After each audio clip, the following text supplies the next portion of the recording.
兴达电厂燃气2号机组伫初九暗试运转的时，因为天然气泄漏爆炸，有真侪人嘛真烦恼过去高雄起爆严重的灾害搁再发生。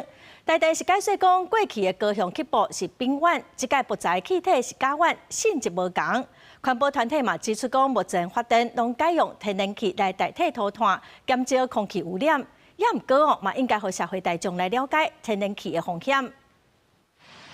大火照光暗时啊，市顶高雄兴达电厂初九暗时，因为燃气2号机组试运转的时，天然气泄漏，造成气炸事故。毋但互当地居民惊到要害，造成厝毁损，也互未少高雄人受起2014年高雄起爆的恶梦。丙烷的迄个天然气，它会沉积较重嘛，伊分子量较大。我即摆是甲烷，会往上，但往上嘛是会爆，嘛是会啦。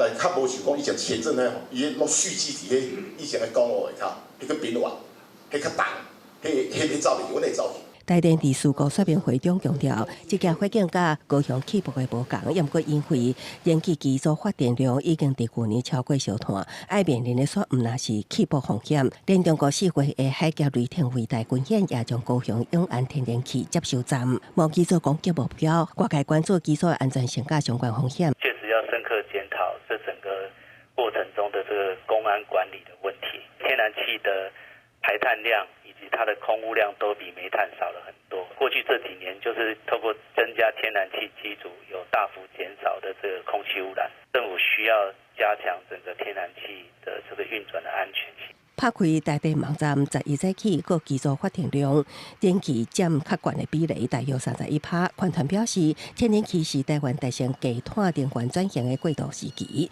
真重要的能源。也安尼，政府加台电，各界应该加强相关机组运转的安全性，以消除大众疑虑。公司新闻采访报道。